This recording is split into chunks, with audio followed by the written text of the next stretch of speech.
Welcome to my class students. We are doing adverb and this time we are doing examples.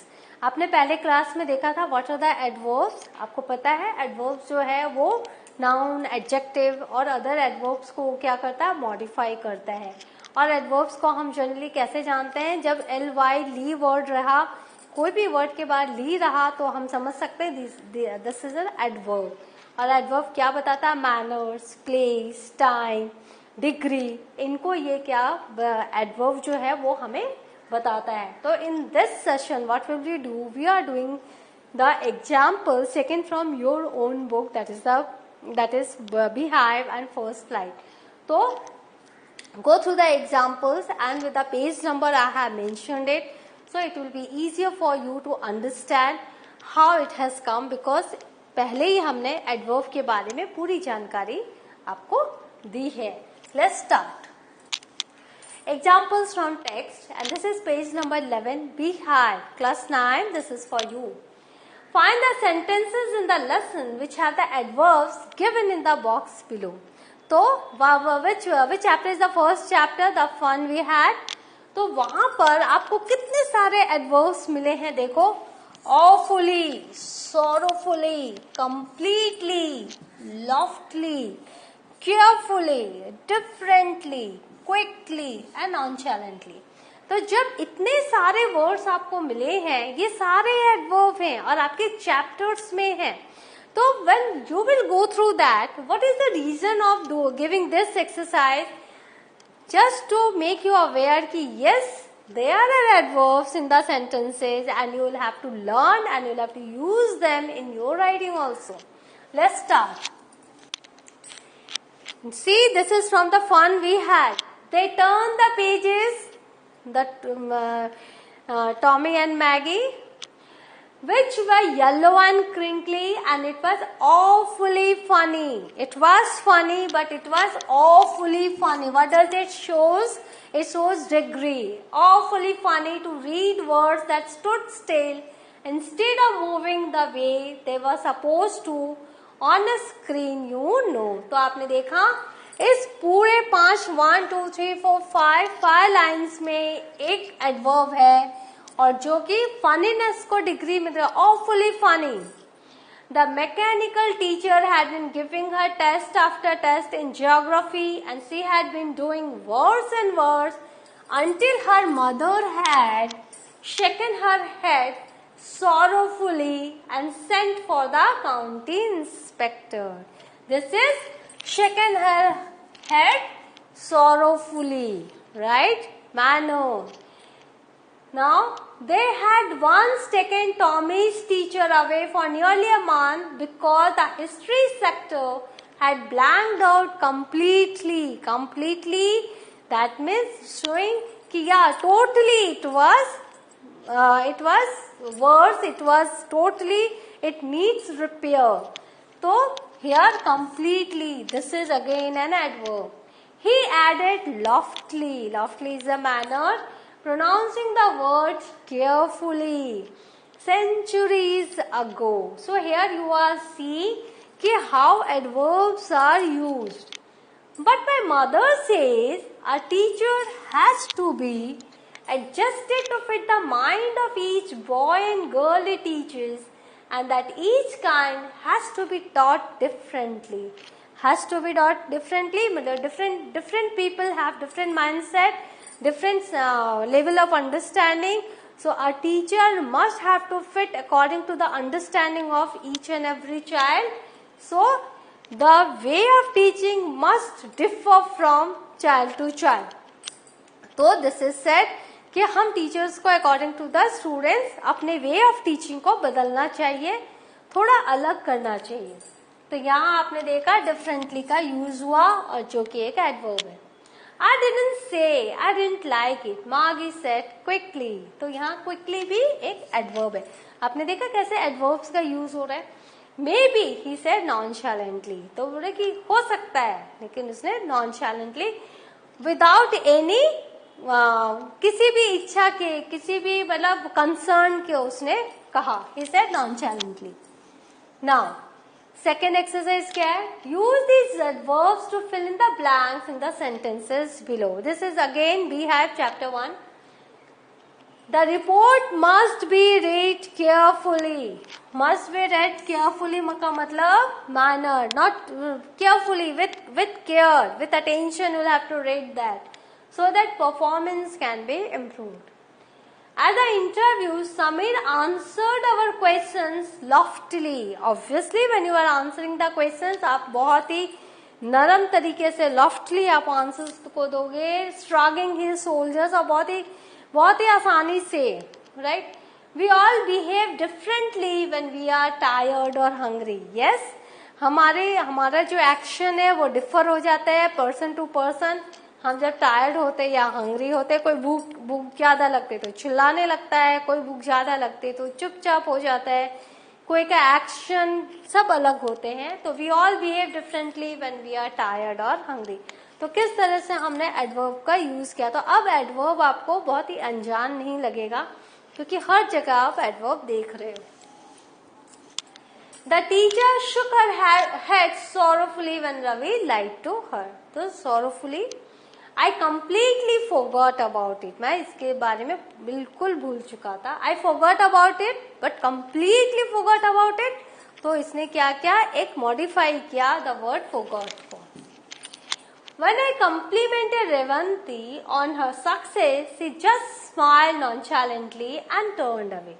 तो nonchalantly, indifferently उसको कोई फर्क नहीं पड़ा, वो just smile की और वो चल दी. तो यहाँ पर nonchalantly, right? The president of the company is awfully busy and will not be able to meet you. तो वो जो words हैं कैसे हम अपने sentence में डाल रहे हैं, इस तरह से मैं ये exercise किया गया है. I finished my work quickly so that I could go out to play. तो आपको ये जानना है कौन सा word कब आपको कहाँ लगाना है. Now page 2, 122 Beehive. Find the adverbs in the passage below. We thought that everything was over when suddenly, मैंने कहा ना ली वर्ड जहाँ रहे आप समझ जाओ एडवर्ब है. Suddenly a black sloth bear came out panting in the hot sun. क्या हुआ कि जब हम लोग when we thought that everything was over, जब हमें लगा सब कुछ खत्म हो गया है, तभी अचानक से एक काला भालू आया, मोटा सा भालू आया और बहुत वो हाँप रहा था. बहुत तेज गर्मी थी in the hot sun. Now I will not shoot a sloth bear wantonly. मैं अपनी इच्छा अनुसार मैं किसी को नहीं मारना चाहता हूँ. But unfortunately for the poor beast one of my companions did not feel that way about it. लेकिन वो मेरा एक कंपेनियन था, उसने उस तरह से नहीं सोचा. And promptly shot that bear on the spot. और उसने तुरंत ही उसको शॉट किया बेयर को. तो यहाँ पे देखो वॉन्टनली, अनफॉर्चुनेटली, प्रॉम्प्टली, ये सब क्या है? एडवर्ब है. Now complete the following sentence using a suitable adverb contain ending in ly. Rana does her homework timely. आप लेटली भी कर सकते हो, कैजुअली भी लिख सकते हो, कुछ भी लिख सकते हो. हमने यहाँ पर टाइमली लिखा. It rains heavily in Mumbai in June. He does his work properly. आप यहाँ पे carelessly भी लिख सकते हो. ठीक है. The dog serves his master faithfully. यहाँ आप और कोई वर्ड नहीं लगा सकते. faithfully ये फैक्ट है. The dog serves his master faithfully. Choose the most suitable adverbs or adverbial phrases and complete the following sentence. तो अब आपको क्या करना है? Adverb चुनना है. We should dash get down from a moving train. तो यहाँ never है, यहाँ sometimes है, यहाँ often है. क्या moving train से हम कभी कभार, प्राय या कभी नहीं, ये तीनों में से क्या करेक्ट है? Never. This is the correct one. So it is written also here. We should never get down from a moving train. I was dash in need of support after my poor performance. Yes, जब हम fail हो जाते हैं या हम अपने हिसाब से नहीं कर पाते हैं जितना हमको करना चाहिए परफॉर्मेंस हम नहीं दे पाते, रिजल्ट इतना अच्छा नहीं आता, तो हमें क्या करना चाहिए, हम सपोर्ट, हम सोचते हैं कोई हमें सपोर्ट करेगा। तो I was badly in need of support, मैं बुरी तरीके से सपोर्ट की नीड में था, तो बैडली, राइट, ये फैक्ट है, हमें उस समय सपोर्ट चाहिए रहता हो। Rita met with an accident. The doctor examined her. Obviously, immediately, तुरंत उसको एग्जामिन किया गया। सडनली या सीरियसली नहीं होगा, तो इस तरीके से आपको करेक्ट एडवर्ब भी चुनना पड़ेगा। और इसके लिए जरूरी है आप अपनी वोकैबुलरी बढ़ाओ, शब्दों के अर्थ को समझो, डिक्शनरी हमेशा खोल के रखो। आप स्मार्टफोन पर ऑनलाइन टीचिंग लर्निंग कर रहे हो तो वहीं डिक्शनरी का जो ऐप है वो आप डाउनलोड करो। और whenever you find any difficulty in any of the word, just see the meaning. और मीनिंग देखने में प्लीज आप वो लेजीनेस मत दिखाओ, क्योंकि मीनिंग आप जानोगे तो ही आप सही शब्द सही जगह लिख पाओगे। Now page 72, first flight, class 10. Apparently, evidently, surprisingly, possibly, hopefully, incredibly, luckily. These are the words. Use these words appropriately in the blanks in the sentence below. Now, he finished his work on time. So, surprisingly, he finished his work on time.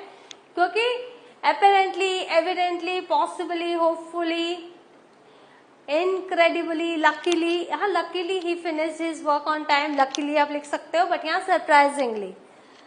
Hopefully it will not rain on the day of the match. तो हम hope ही कर सकते हैं कि match के दिन बारिश ना हो, तो hopefully is the correct word.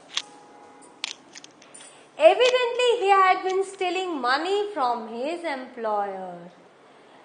Television is evidently to blame for the increase in violence in society. This will be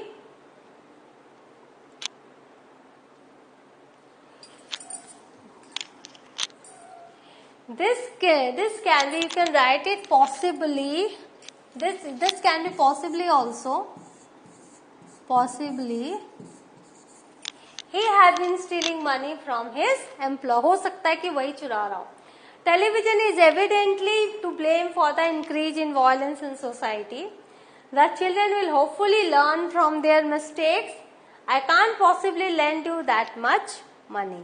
तो इस तरह से आपने देखा कैसे वर्ड्स को हमने सेंटेंस में लिखा। The thief had apparently been watching the house for many days. वो देखते हैं कब कौन जा रहा है आ रहा है, फिर चोरी करते हैं। The thief possibly escaped by bribing the jailer. Jailer को ब्राइब करके वो thief हो सकता है escape कर जाए। Surprisingly, no one has suggested this before. The water was incredibly hot. मतलब बहुत ज्यादा गर्म।